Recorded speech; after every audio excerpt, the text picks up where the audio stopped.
Good morning, my dear friends. How are you doing today? You know, there has been a chapter of maths, class 8, comparing quantities. I know बहुत typical लग रहा होगा इस chapter को solve करना क्योंकि during this lockdown you are not getting sufficient help from your teachers already आपकी online classes ले रही है जिसमें सब चीज़ें क्लियर नहीं हो पा रही है और यहाँ आप स्टूडेंट्स से बहुत मेहनत कर रहे हैं बट फिर भी कहीं ना कोई गैप रह जाता है जो आप लोग नहीं पूरा कर पा रहे हैं। एंड मैंने देखा है मेरे स्टूडेंट्स को जो कि ऑनलाइन क्लासेस अच्छी होने के बाद भी बहुत सारी चीज़ें हैं जो प्रैक्टिस नहीं कर पा रहे हैं। मैं कोशिश करती हूँ कि चैप्टर एक आपके सिलेबस का इम्पॉर्टेंट चैप्टर है और ये आपको इसका बेसिक कॉन्सेप्ट क्लियर हो जाए ताकि आप आगे की कैलकुलेशन आसानी से कर पाएँ। तो स्टार्ट करते हैं चैप्टर 8 कंपेयरिंग क्वांटिटीज़।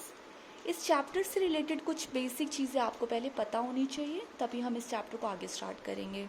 तो जो बेसिक आपको पता होना चाहिए वो है first of all according to first exercise percentage. हमें परसेंटेज से रिलेटेड चीज़ें पता होना चाहिए। परसेंटेज जिसे हम ऐसे शो करते हैं जिसका मतलब है आउट ऑफ 100। देख रहे हैं ना परसेंट का साइन भी 100 विच लुक्स एग्जैक्टली लाइक 100। सो ये आउट ऑफ 100 का कॉन्सेप्ट होता है परसेंटेज। और हमें ये भी पता होना चाहिए कि अगर मुझे कैलकुलेट करना है कि 50% ऑफ 90 कितना होता है, साथ ही मुझे पता होना चाहिए, पहले इसको सॉल्व करना देख लेते हैं कि 50% ऑफ 90 अगर मुझे कैलकुलेट करना है उसका क्या मेथड होगा, राइट। 50% ऑफ 90 को कैलकुलेट करने के लिए ये सभी चीज़ें हम एज इट इज़ लिखेंगे। 50 को आई हैव रिटन 50% को मैं कन्वर्ट कर देती हूँ 100 में। 50% मतलब 50 अपॉन 100, ये हमें पता होना चाहिए। ऑफ को मैंने मल्टीप्लाई में कन्वर्ट किया, 90 is 90। Can we solve this now? 45। इसका मतलब है 50% ऑफ 90 इज़ 45। एक तो ये बेसिक कॉन्सेप्ट मुझे पता होना बहुत ज़रूरी है। अब क्वेश्चन जो होंगे वो इतने इजी नहीं होंगे। वो ऐसा नहीं दिया होगा कि आप 50% ऑफ 90 कैलकुलेट कीजिए। ये हो सकता है कि वो आपको इन 3 चीज़ों में से कोई एक चीज़ हटा के 2 चीज़ें मेंशन कर दे और बोले कि आप ये निकालो। जैसे उन्होंने कहा कि हमें नहीं पता बट आप बताइए कि 50% ऑफ समथिंग इज़ 45। अब ये समथिंग कितना है, यानी कि उन्होंने ये बताया आपको कि एक अमाउंट का 50% 45 होता है। अब आप बताइए वो कितनी अमाउंट है।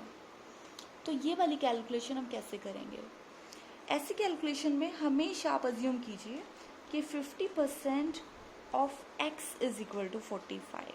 अब आपके लिए काम बहुत ईजी है। अब ये क्वेश्चन आपका एज इट इज़ बन गया।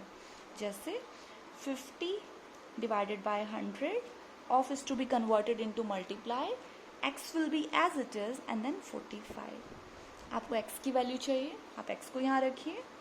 45 100 आपका ऊपर चले जाएगा, 100 50 will be here। आप इसे सॉल्व कर सकते हैं। 45 into 2 is 90। So here is your answer।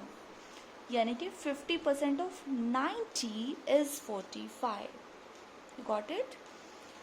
एक तो ये मेथड है जब आपको ओरिजिनल पता ही नहीं है कि कितने का 50% है 45, या फिर कभी कभी आपको ये दोनों क्वांटिटीज़ गिवन होगी और आपसे कहा जाएगा कि आप बताओ कि वो कितने परसेंट है उसका। जैसे अगर क्वेश्चन ये आ जाता है कि टोटल जो अमाउंट है या टोटल जो वैल्यू है वो 90 है और इसका 45 जो अमाउंट है वो बताइए कि कितना परसेंट है। उसमें आपको जो परसेंटेज है वो कैलकुलेट करनी है, 45 की परसेंटेज कैलकुलेट करनी है। सो मुझे जो चीज़ नहीं पता हम उसको अज्यूम कर लेंगे। तो मैं यहाँ लिखती हूँ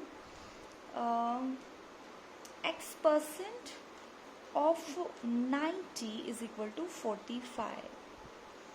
x% of 90 is equal to 45। इसको सॉल्व कर लेंगे। x upon 100 into 90 is equal to 45। इसके आगे का पार्ट मैं यहाँ सॉल्व कर देती हूँ। ये हो जाएगा x is equal to 45 into 100 upon 90. How did I calculate this? We have equal का साइन हियर, सो x की वैल्यू चाहिए, मुझे 100 भी हटाना है, 90 भी हटाना है, तो मैंने x के इक्वल 45 जो यहाँ था वो एज इट इज़ लिखा. इस 90 को मैंने नीचे किया बिकॉज ये यहाँ पर मल्टीप्लाई में था, राइट. 100 डिवाइड कर रहा था, तो इक्वल के ऑपोजिट साइड जाकर ये ऐसे अपीयर हो जाएगा. अब इसे सॉल्व कर सकते हैं. 45 टू ज़ा 90, दैट विल बिकम 50. तो x is equal to 50, that was percent, right. तो ये क्वेश्चन थे जिनका बेसिक आपको पता होना चाहिए. प्रैक्टिस के लिए हम एक दो क्वेश्चंस और पिक करते हैं एंड लेट्स ट्राई. ओके.